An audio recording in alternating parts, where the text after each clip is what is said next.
Hello everyone. अभी तक कर चुके हैं, न्यूमेरिकल तक हो गया था। नेक्स्ट टॉपिक हमने करना है।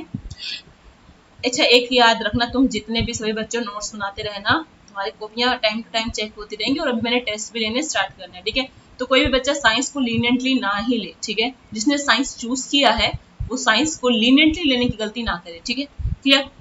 तो now next topic is your evidence for the quantized electronic energy levels, या फिर कहिए एटॉमिक स्पेक्ट्रा, ठीक है। हमने पढ़ना है एटॉमिक स्पेक्ट्रा के बारे में कि एक्चुअल में एटॉमिक स्पेक्ट्रा है क्या, ठीक है। तो अभी हम पहले एक दो बातें पढ़ लेते हैं कि स्पेक्ट्रम होता क्या है, ठीक है।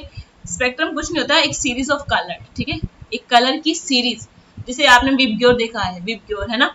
विबग्योर में आपने देखा होगा कि जो वॉयलेट से लेकर Indigo, blue, yellow, orange and red, ठीक है, वो 7 कलर्स आपके दिखते हैं, ठीक है। और ये जो आपका पूरा मतलब क्या बोलते हैं कि विबग्योर क्या क्या होगा, आपका स्पेक्ट्रम होगा, क्योंकि सभी क्या है, कलर की सीरीज शो कर रहे हैं, है ना। क्लियर? एक चीज और मैंने आपको इसमें बतानी थी, यस, कि कंटिन्यूस स्पेक्ट्रम क्या होता है। कंटिन्यूस और कंटिन्यूस ही पढ़ने हैं आपके सिलेबस में, कंटिन्यूस ही है और नॉन कंटिन्यूस भी है। कंटिन्यूस स्पेक्ट्रम वो होते हैं जिसमें ब्रेकेज नहीं आता, बीच में क्या है, ब्रेकेज नहीं आता। जैसे कि आपने व्हाइट लाइट का स्पेक्ट्रम पढ़ा।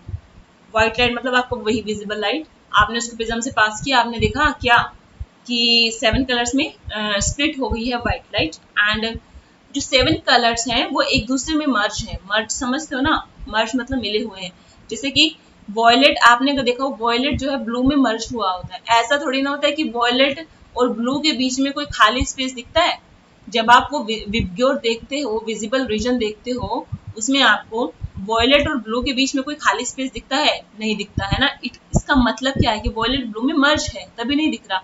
सिमिलरली ब्लू ग्रीन के अंदर मर्ज है, ग्रीन किसके अंदर होगा, येलो के होगा, येलो रेड के अंदर होगा। तो सभी कलर्स आपस में एक दूसरे से मर्ज है, कोई बीच में गैप नहीं है, ठीक है। इसलिए इस तरह के जो स्पेक्ट्रम होंगे उन्हें कंटिन्यूस स्पेक्ट्रम कहा जाएगा, ठीक है।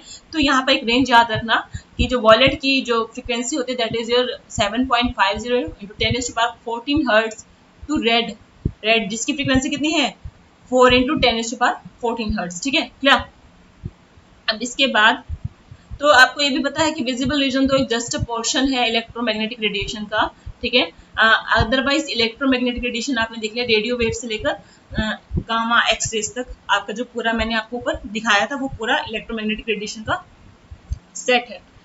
उसके बाद हमने पढ़ने हैं एमिशन एंड एब्जॉर्प्शन स्पेक्ट्रम। नाम से ही क्लियर हो रहा है, एमिशन मतलब कुछ ना कुछ एमिट होगा, एब्जॉर्प्शन का मतलब क्या है, कुछ ना कुछ एब्जॉर्ब होगा, ठीक है। ठीक है, अब स्पेक्ट्रा, अब एमिशन स्पेक्ट्रा देखते हैं पहले हम। The spectrum of radiation emitted by substance that has absorbed energy is called emission spectrum, ठीक है। तो कहते हैं कि ऐसा सब्सटेंस जिसने कुछ रेडिएशन एमिट की है, वो रेडिएशन जो एमिट की है, और वो रेडिएशन कब एमिट की है, जब उसने पहले कुछ एनर्जी एब्सॉर्ब की थी। मतलब पहले कोई सब्सटेंस एनर्जी एब्सॉर्ब करता है, एब्सॉर्ब करने के बाद वो कुछ रेडिएशन एमिट करता है, और उस एमिटेड जो रेडिएशन उसने एमिट की है उसका जो स्पेक्ट्रा होगा that is called emission spectrum, ठीक है। समझ में आया? अभी मैं इसको बताती हूँ आपको हल्का सा यहाँ पर। तो यहाँ पर जनरली क्या होता है कि जो आपका एटम या मॉलिक्यूल जिसका भी आप स्पेक्ट्रा स्टडी करने जा रहे हो, ऑब्वियसली आपको पहले उसको कुछ ना कुछ रेडिएशन एब्जॉर्ब कराना होगा, है ना। मैंने बोला ना, उसको कुछ ना कुछ एनर्जी वो एब्जॉर्ब करेगा, ठीक है। तो उसने एब्जॉर्ब किया, एब्जॉर्ब होने के बाद वो क्या कहलाएगा, एक्साइटेड। एक्साइटेड मतलब समझते हो? एक्साइटेड मतलब, जो देखो एटम जो है दो तरह की स्टेट में रहता है, एक तो ग्राउंड स्टेट और एक बोलते हैं एक्साइटेड स्टेट। ग्राउंड स्टेट क्या होती है, ग्राउंड स्टेट उसकी जो नॉर्मल स्टेट है, मतलब नॉर्मल जो आपका एटम पड़ा है जिस भी स्टेट में, वो उसकी ग्राउंड स्टेट है, उसमें वो स्टेबल होता है। जनरली एटम आपका अगर कोई एनर्जी बाहर से एब्जॉर्ब कर ले, ठीक है, जैसे कि हम इसमें करा रहे हैं, ठीक है, अगर उसने कोई एनर्जी बाहर से एब्जॉर्ब कर ली, या मॉलिक्यूल है, तो वो क्या करेगा, वो अपनी ग्राउंड स्टेट से छोड़कर एक्साइटेड स्टेट पर चला जाएगा। एक्साइटेड स्टेट कोई हायर एनर्जी लेवल होगा, ठीक है। जनरली देखो, अब इसको हम अपने आप से समझ सकते हैं, ह्यूमन बिहेवियर से हम इसको बिल्कुल समझ सकते हैं। जैसे मैं हूँ, अभी अभी मैं बिल्कुल नॉर्मल हूँ, कोई ऐसा मेरे साथ कोई मतलब कोई एक्स्ट्रा फीलिंग्स नहीं है, ठीक है, एक नॉर्मल हूँ, एकदम स्टेबल पर्सन की तरह बैठी हूँ। सडनली मेरे को पता चलता है कि सपोज करो मैंने कोई एग्जाम दिया और मैं उसके लिए बहुत प्रिपेयर कर रही थी पहले, और मेरे को सडनली पता चलता है कि मेरा वो एग्जाम क्लियर हो गया, तो मैंने क्या करना है, मैं एकदम से खुशी से मतलब उठ पड़ूंगी, कूदने लगूंगी, इधर उधर फिरूंगी, है ना, कुछ शाउट करूंगी, कुछ भी करूंगी, तो वो मेरी क्या स्टेट होगी, वो मेरी एक्साइटेड स्टेट होगी, ठीक है, क्लियर। और जो मैं पहले बैठी थी वो मेरी क्या थी, ग्राउंड स्टेट थी, ठीक है। जनरली ऐसे ही एटम भी क्या करते हैं कि जब तक वो नॉर्मल है तब तक तो अपने ग्राउंड स्टेट में ही रहेंगे, नो इश्यू, बट वो अपनी एक्साइटेड स्टेट में कब जाते हैं, जब वो कोई बाहर से, किसी सराउंडिंग से बाहर से वो कोई कुछ अमाउंट ऑफ एनर्जी जब वो एब्जॉर्ब करते हैं, तब वो एक्साइटेड स्टेट में जाएगा, अदरवाइज वो ग्राउंड स्टेट में ही रहेगा, ठीक है। अब देखो इन्होंने कहा कि एक्साइटेड कर दिया, ठीक है, तो आप कहते हो कि आप एनर्जी कैसे सप्लाई कर सकते हो सैंपल को, या तो आप हीट कर दीजिए उसे, है ना, हीट कर दो तब भी उसको एनर्जी मिल जाएगा, या फिर आप उसे इरेडिएट करो with the wavelength of the radiation emitted, ठीक है। मतलब पहले तो हमने देख लिया, हीट करके देख सकते हैं कि किस तरह की रेडिएशन एमिट हो रही है, या फिर दूसरा तरीका क्या है उसको एक्साइटेड स्टेट में ले जाने का, कि कहते हैं जो रेडिएशन, जिस वेवलेंथ की रेडिएशन एमिट हुई है ना, जिस वेवलेंथ की रेडिएशन एमिट हुई है, आप उस रेडिएशन से, उस पर्टिकुलर वेवलेंथ वाली रेडिएशन से उसे इरेडिएट कर दीजिए। इरेडिएट करना कुछ नहीं होता, उसने जस्ट रेडिएशन को फॉल कराना, ठीक है, क्लियर। नाउ अब पढ़ते हैं, ये तो एमिशन था, एमिशन स्पेक्ट्रम समझ में आ गया कि एटम को पहले एक्साइटेड स्टेट में ले जाना पड़ेगा by giving some amount of energy, then after जब एटम एक्साइटेड स्टेट में चला जाएगा तो वो कुछ रेडिएशन एमिट करेगा, और जो वो रेडिएशन एमिट करेगा उसका जो स्पेक्ट्रा बनेगा that is your emission spectra, ठीक है। अब देख लेते हैं एब्जॉर्प्शन। एब्जॉर्प्शन स्पेक्ट्रम क्या होता है, तो इसको बोलते हैं कि photographic negative of emission spectrum. ये मैं इसको मतलब समझाऊंगी अभी आपको, ये आपको वर्बली नहीं समझ में आएगा, ये मैं आपको एकदम फिगर दिखा के समझाऊंगी कि photographic negative of emission spectra, ये लाइन इंपॉर्टेंट है, ठीक है। ये असर्शन रीजनिंग वाले क्वेश्चन में ऐसी लाइन उठा के देते हैं आपको, ठीक है। तो होता क्या है इसमें कि एब्जॉर्प्शन स्पेक्ट्रा में एक कंटिन्यूस रेडिएशन, आपको कंटिन्यूम ऑफ रेडिएशन पास किया जाता है सैंपल से, जिसका भी आप स्पेक्ट्रा स्टडी करने वाले हैं, तो वो क्या करेगा, जाहिर सी बात आपने रेडिएशन उसमें पास करी है, और वो क्या करेगा, कुछ रेडिएशन को एब्जॉर्ब करेगा, डेफिनेटली करेगा, और कुछ को करेगा ना, और जो रेडिएशन वो एब्जॉर्ब करेगा उसकी कोई ना कोई पर्टिकुलर वेवलेंथ होगी, जैसे हर रेडिएशन की वेवलेंथ होती है तो उसकी भी कोई ना कोई वेवलेंथ होगी, ठीक है। उसके बाद अब जब आप उसको देखोगे ना, स्पेक्ट्रस देखोगे, तो उसमें से वो रेडिएशन मिसिंग होगी जो उसने एब्जॉर्ब की है, जो वेवलेंथ की रेडिएशन उसने एब्जॉर्ब कर ली ना, फिर उसका स्पेक्ट्रा देखा जाएगा, तो ये देखने को मिलेगा कि जो रेडिएशन उसने एब्जॉर्ब करी है ना, वो स्पेक्ट्रा में अब विजिबल नहीं है, वो मिसिंग है वहां पर। तो आपको अगर ऐसा स्पेक्ट्रा देखने को मिलता है और वहां पर मिसिंग लाइंस देखने को मिल रही हैं, इसका मतलब क्या है कि वो रेडिएशन उस पर्टिकुलर सब्सटेंस ने एब्जॉर्ब की है, ठीक है। तो मिसिंग वेवलेंथ क्या है, वो रेडिएशन है जो उस मैटर ने एब्जॉर्ब की है, ठीक है। तो जहां पर मिसिंग होगा वहां पर आपको डार्क स्पेसेस देखने को मिलेंगे, ठीक है, क्लियर। अदरवाइज पूरा स्पेक्ट्रम आपका ब्राइट रहेगा, और जो जो वेवलेंथ की रेडिएशन आपकी एब्जॉर्ब हुई है वहां पर आपको डार्क स्पेसेस देखने को मिलेंगे, ठीक है, क्लियर। तो दोनों की जो स्टडी है, एब्जॉर्प्शन और एमिशन स्पेक्ट्रा की जो स्टडी है, उसको हम स्पेक्ट्रोस्कोपी के नाम से बोला जाता है। उसके बाद लाइन स्पेक्ट्रा क्या होता है, जनरली जो एटॉमिक स्पेक्ट्रा है लाइन स्पेक्ट्रा, लाइन स्पेक्ट्रा कुछ नहीं है, जो लाइंस की फॉर्म में होगा, ठीक है, जहाँ स्पेक्ट्रा जिसमें जिस स्पेक्ट्रा में आपको लाइंस दिखेंगी वो लाइन स्पेक्ट्रा है, ठीक है, क्लियर। इसके बाद एक चीज और बतानी थी मुझे, पता नहीं कहाँ छूट तो नहीं गई। ओके, एक बात याद रखना कि each element has a unique line emission spectrum, her element का अपना एक लाइन एमिशन स्पेक्ट्रम होता है। तो ये जो अपना एक क्या बोला मैंने, लाइन एमिशन स्पेक्ट्रम होता है, ये इसका फिंगरप्रिंट होता है। फिंगरप्रिंट समझते हो ना, जैसे हर ह्यूमन बीइंग के पास क्या है, उसका अपना एक पर्टिकुलर फिंगरप्रिंट रहता है, और सबके फिंगरप्रिंट क्या है, एक दूसरे से डिफरेंट है। सिमिलरली हर एलिमेंट के पास अपना एक एमिशन स्पेक्ट्रम रहेगा, और एक एलिमेंट का एमिशन स्पेक्ट्रम दूसरे एलिमेंट के एमिशन स्पेक्ट्रम से डिफरेंट रहता है, ठीक है, क्लियर। तो मतलब इसका ये है कि अगर हमें कोई एमिशन स्पेक्ट्रम पता चल जाए और हम उससे ये आइडेंटिफाई कर सकते हैं कि ये किस एलिमेंट का होगा, क्योंकि एक एमिशन स्पेक्ट्रम एक एलिमेंट के लिए कुछ पर्टिकुलर होगा, दूसरे एलिमेंट के लिए कोई दूसरा एमिशन स्पेक्ट्रम होगा, सेम नहीं होगा। दो एलिमेंट के लिए कोई एक एमिशन स्पेक्ट्रम कभी भी सेम नहीं होगा। ठीक है, क्लियर। तो यहाँ पे कुछ बताया गया है कि जैसे रुबिडियम, सीजियम, ये थैलियम, ये ऐसे मेटल्स हैं जिनको इन्होंने स्पेक्ट्रोस्कोपी की हेल्प से ही डिस्कवर किया, इनके एमिशन स्पेक्ट्रम को स्टडी करके ही इनको डिस्कवर किया। अब देखो लाइन स्पेक्ट्रम ऑफ हाइड्रोजन हमने जो पढ़ना है, ठीक है, इंपॉर्टेंट भी है, line spectrum of hydrogen is very important. ठीक है, इसमें देखो क्या करेंगे, हम इसका एमिशन स्पेक्ट्रम पढ़ेंगे। ठीक है, H2 जो हाइड्रोजन जो है आपका H2 मॉलिक्यूल की फॉर्म में एग्जिस्ट करता है ना, नेचर में कैसे एग्जिस्ट करता है, H2 मॉलिक्यूल की फॉर्म में। तो हमको इसको पहले क्या करना पड़ेगा, इसको एक्साइटेड स्टेट में लेके जाना पड़ता है ना।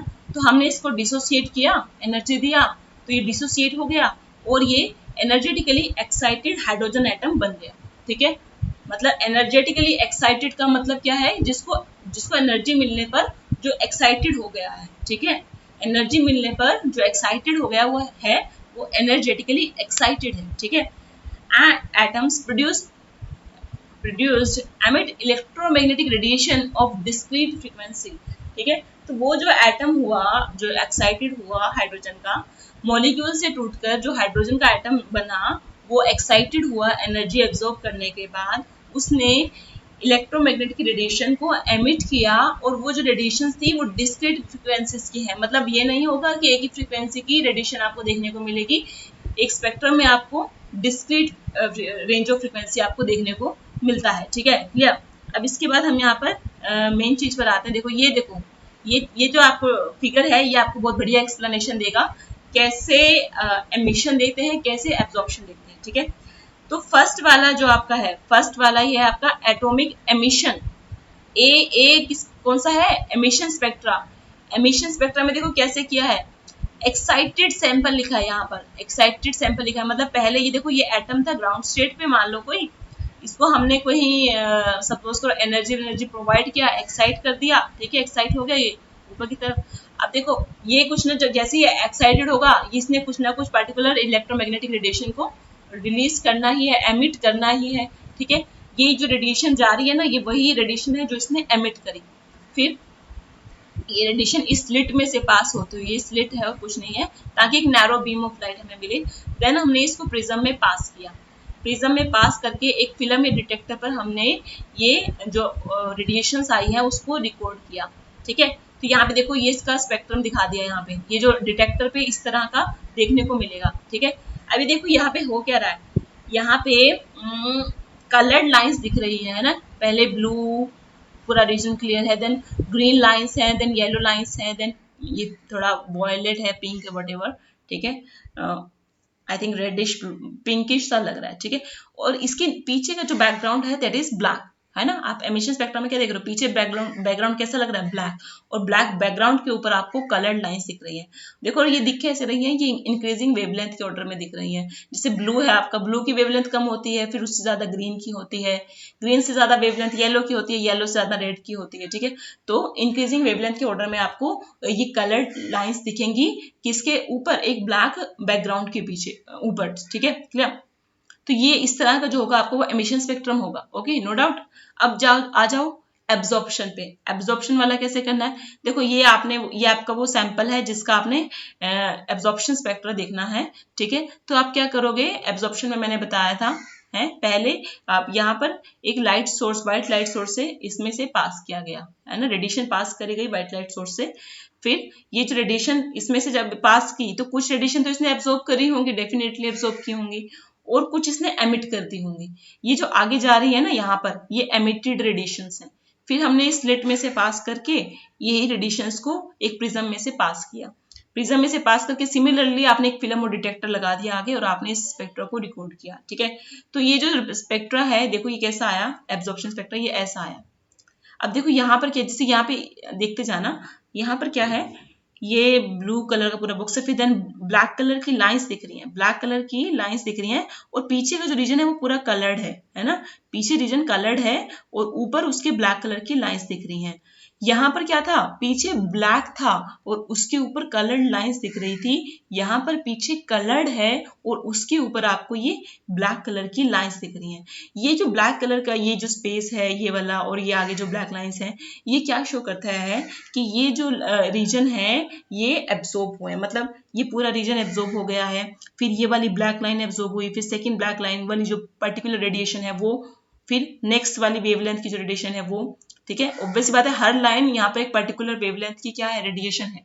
ठीक है, तो ब्लैक लाइंस क्या शो कर रही है यहाँ पे कि जो भी पर्टिकुलर इसकी वेवलेंथ है वो एब्जॉर्ब हुई है। ठीक है, तो ये उस सब्सटेंस का एब्जॉर्प्शन स्पेक्ट्रम हो गया।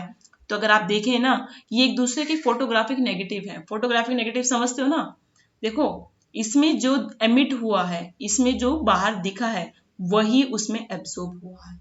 देखो ब्लैक कलर है, आप बिल्कुल वर्टिकली लेके जा सकते हो, यहाँ पे ये ब्लैक कलर की लाइन है और ऊपर एक येलो कलर की लाइन है, मतलब ये एमिट हुआ है तो ये एब्जॉर्ब हुआ है। सिमिलरली यहाँ पर ये जो एमिट हुई थी एमिशन स्पेक्ट्रा में, यहाँ पर हाइड्रोजन के, यहाँ पर एब्जॉर्प्शन स्पेक्ट्रा में ये एब्जॉर्ब हुई है, तब ये ब्लैक कलर की लाइन दिखा रही है। तो दिख रहा है ना आपको, ये दोनों एक दूसरे के फोटोग्राफिक नेगेटिव हैं। ठीक है, क्लियर। तो एमिशन और एब्जॉर्प्शन स्पेक्ट्रा में मुझे नहीं लगता कोई आपको समझो कोई आपको डाउट होना चाहिए। इतना याद रखना, इसमें हम एटम को एक्साइटेड करते हैं पहले, फिर उसकी रेडिएशन को स्टडी करते हैं। यहाँ पर एटम को एब्जॉर्प्शन के केस में एटम को एक्साइटेड नहीं किया जाता, सिंपली एक वाइट लाइट पास की जाती है और जो लाइट उसने एब्जॉर्ब कर ली है वो तो उसके पास रह गई, बाकी जो उसने नहीं एब्जॉर्ब करी वो फर्दर यहाँ पर एमिट कर देता है और उसको जो बची हुई एमिटेड लाइट है उसको स्टडी किया जाता है किसी फिल्म या डिटेक्टर पर। Okay, clear. यहाँ पर एक चीज और देख लीजिए, एक फॉर्मूला बहुत important, that is equation 2.9। 2.9 is very very important. ठीक है, इस पर न्यूमेरिकल्स भी बहुत देखने को मिलते हैं। तो ये क्या फॉर्मूला है, ये आपको जोनास रिडबर्ग ने दिया था। वो कहता है आपको वेव नंबर फाइंड आउट करने के लिए, ठीक है, किसी भी जो आपकी क्या बोलते हैं रेडिएशन है उसका वेव नंबर आपको अगर फाइंड आउट करना है, वेव नंबर याद है ना, वेव नंबर का फॉर्मूला सिंबल होता है new bar. New is only the symbol for frequency, अगर न्यू के ऊपर ये ऊपर लगा है ना ये बार, तो ये वेव नंबर का सिंबल है। ठीक है, और wave number is equal to 1/लैम्डा। मैंने बताया था एक यूनिट लेंथ में जितनी वेवलेंथ होती है वो वेव नंबर होता है। ठीक है, क्लियर। ओके, तो वेव नंबर फाइंड आउट करने के लिए उसने एक फॉर्मूला दिया है, दैट इज 109677। एक नंबर है, इसको मल्टीप्लाई करना है किससे, 1/n1 square minus 1/n2 square, bracket बंद, सेंटीमीटर इनवर्स। सेंटीमीटर इनवर्स क्यों लिखा गया है बच्चे, क्योंकि centimetre inverse is the unit of lambda, sorry wave number. ठीक है, न्यू बार। एसआई यूनिट क्या होगी इसकी, मीटर इनवर्स। तो यहाँ पर उसने सेंटीमीटर इनवर्स के लिए दिया है फॉर्मूला, तो आप सेंटीमीटर इनवर्स में लिखना अपना वेव नंबर। ठीक है, बाकी एसआई यूनिट मीटर इनवर्स होगी। ठीक है, क्लियर। तो यहाँ पर n1 क्या है, n2 क्या है, मैं बताऊंगी अभी आपको n1 और n2 क्या है। ठीक है, तो n1 जो है आपका सपोज करो वो ग्राउंड स्टेट है। n1 क्या है आपकी, ग्राउंड स्टेट है जहां पर एटम पहले प्रेजेंट था। और n2 क्या होगी, n2 आपकी एक्साइटेड स्टेट होगी। ठीक है, जहां पर एटम एक्साइट होकर गया है। तो n1 का वैल्यू 1 2 सो ऑन कुछ भी हो सकता है, 1 2 3 4 5 6 कुछ भी हो सकता है। n1 का वैल्यू 0 नहीं होना चाहिए, 1 तो होना चाहिए एटलीस्ट। 1 के बाद कोई भी नंबर, 1 या 1 के बाद कोई भी नंबर n1 की वैल्यू हो सकती है। ठीक है, तो n2 क्या होगा जी, अब देखो अगर कोई चीज 1 से उठी है, 1 लेवल से उठी है, तो वो एक्साइटेड का कहने का मतलब क्या, अगर वो ऊपर गई है तो कहाँ जा सकती है, सबसे पहले वो 2 पे जा सकती है ना, फिर शायद मे बी अगर ज्यादा एब्जॉर्ब हुई तो 3 पे या मे बी 4 पे, है ना, क्लियर। तो n2 का जो भी वैल्यू होगा, n2 का जो भी वैल्यू होगा दैट इज n1+1। ठीक है, n1+1 या फिर n1+2 या फिर n1+3 या फिर n1+4 सो। ठीक है, मतलब n1 से बड़ी वैल्यू होनी चाहिए, n2 क्या होनी चाहिए आपका, n1 से कोई बड़ा नंबर होना चाहिए। तो यहाँ पे मैंने करके दिखा रखा है, अगर n1 1 है, अगर n1 की वैल्यू क्या है 1 है, तो n2 क्या होगा, 1+1 2 भी हो सकता है, n2 3 भी हो सकता है, n2 4 भी हो सकता है। ठीक है, समझ में आया। तो एक पर्टिकुलर n1 के लिए एक से ज्यादा n2 की वैल्यूज होती हैं। ठीक है, अभी मैं दिखाऊंगी ये कैसे होती हैं पॉसिबल, ये भी मतलब आपको एक फिगर के थ्रू बताया जाएगा तो बड़े इजीली क्लियर हो जाएगा। तो याद रखना n1 क्या हो सकता है, 1 2 से लेकर कोई भी नंबर, ठीक है, 1 2 3 4 5 कुछ भी हो सकता है, बट n2 जो होगा वो n1 से बड़ा होना चाहिए। बस मेक श्योर दैट कि n2 should be larger than n1। Okay, clear. Now ये जो 10966 ये 677 जो है आपका, ये आपका रिडबर्ग कांस्टेंट कहलाता है, क्योंकि उन्होंने ये फॉर्मूला दिया था तो उनको ऑनर करने के लिए इसका वैल्यू 1096677 सेंटीमीटर इनवर्स, ये रिडबर्ग कांस्टेंट है। क्लियर। उसके बाद क्या किया इन्होंने, जो स्पेक्ट्रल लाइंस है ना एटॉमिक हाइड्रोजन की जो स्पेक्ट्रल लाइंस है, ठीक है, उसको इन्होंने 5 सीरीज में क्लासीफाई किया है। 5 सीरीज में इन्होंने क्लासीफाई किया है, ठीक है। 5 सीरीज कौन कौन सी है, पहले तो मैं आपको नाम बता दूं, Lyman, Balmer, Paschen, Brackett, Pfund, ठीक है, Lyman, Balmer, Paschen, Brackett, Pfund, ठीक है। तो इसका सिंपल याद रखना, L B P B P, short form याद रख लो, L B P B P. L stand for Lyman, B stand for Balmer, P stand for Paschen, B stand for Brackett, P stand for Pfund, ठीक है।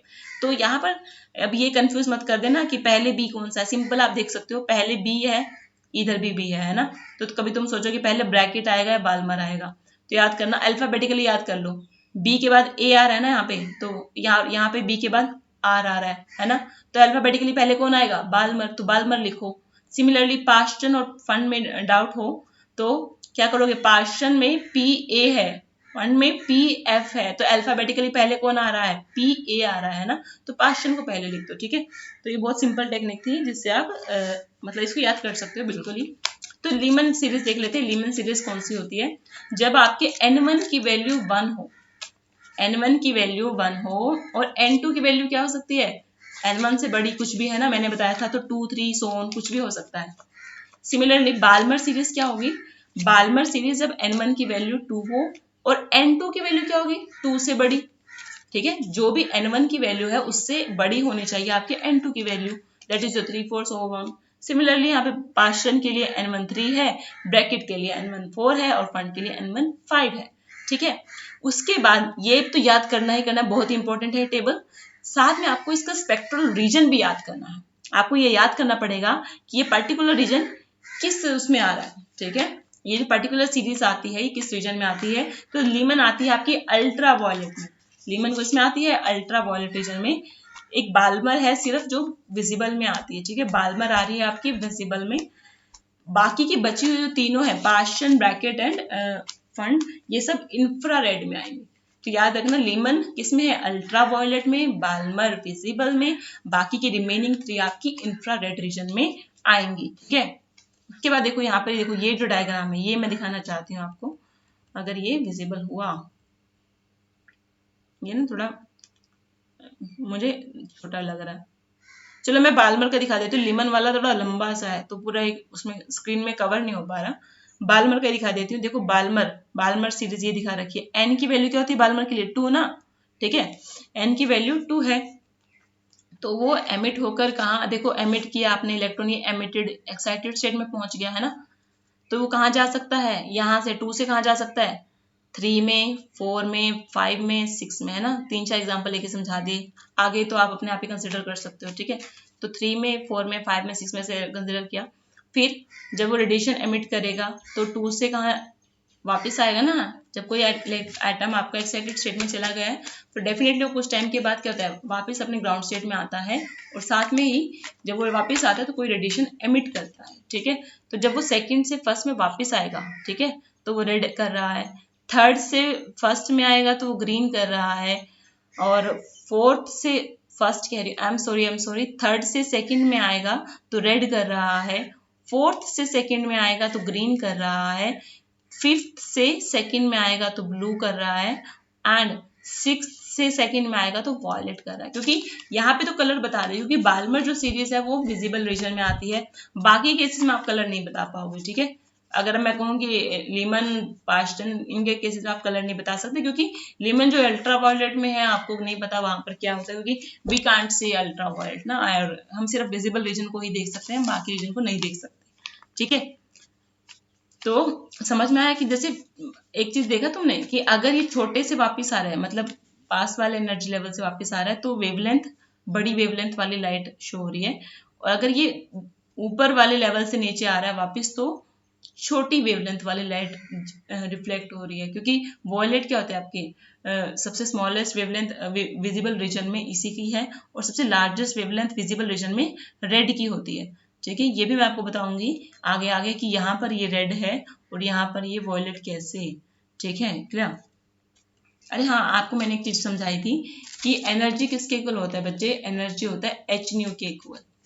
Energy किसके equal होता है, H nu, है ना। H is your Planck constant, nu is your frequency. ठीक है, तो यहाँ पर एक बात देखो, ये जो दो लेवल है ना, ये दो जो लेवल है, मान लो ये 2 है और ये जो 6 है ना, इन दोनों का जो डिफरेंस है वो इन दोनों एनर्जी लेवल के बीच का एनर्जी गैप बताता है। मतलब ये जो दो लाइन है ना, ये वाली लाइन और ये लाइन, इन दोनों के बीच में ये जो गैप है ये क्या है, ये एनर्जी गैप है इन दोनों के बीच का, है ना। तभी तो ये ग्राउंड, मान लो ये नीचे है ये ऊपर है, जैसे जैसे लेवल ऊपर बढ़ते हैं वैसे वैसे एनर्जी बढ़ती जाती है। ठीक है, क्लियर, ओके। तो यहाँ पर एनर्जी गैप ज्यादा दिख रहा होगा आपको, है ना। एनर्जी गैप ज्यादा होने का मतलब क्या हुआ, एच न्यू की वैल्यू ज्यादा। एच न्यू की वैल्यू ज्यादा होने का मतलब क्या है, एच तो कांस्टेंट है, एच तो नहीं बढ़ सकता, मतलब क्या बढ़ा होगा, न्यू, मतलब जिसकी फ्रीक्वेंसी ज्यादा होगी। फ्रीक्वेंसी ज्यादा वॉयलेट की होती है। सिमिलरली इससे कम जैसे ब्लू की होगी, फिर उससे कम ग्रीन की होगी, फिर जैसे ये सबसे कम है इस बाल्मर सीरीज के लिए, सबसे कम है तो ये रेड आएगा। ठीक है, क्लियर, समझ में आया। उसके बाद अभी पता नहीं कितना लेक्चर हो गया, मुझे समझ में नहीं आया। तो एक चीज याद रखना, सर्टेन फीचर्स याद रखना और लाइन स्पेक्ट्रा की। पहली बात तो ये कि लाइन स्पेक्ट्रा जो होते हैं वो किसी भी एलिमेंट का यूनिक होता है, ये बात मैं कई बार बता चुकी हूँ। एक पर्टिकुलर एलिमेंट का लाइन स्पेक्ट्रा यूनिक होता है, ठीक है, वो उसी का है और किसी का नहीं हो सकता। दूसरी बात, there is regularity in the line spectra, ठीक है, ऑफ ईच एलिमेंट। ठीक है, तो रेगुलरिटी रहेगी। बाकी हम आगे जो बोर्स मॉडल है वो मेरे हिसाब से नेक्स्ट वीडियो में ही करें तो अच्छा है। आज के लिए इतना काफी है।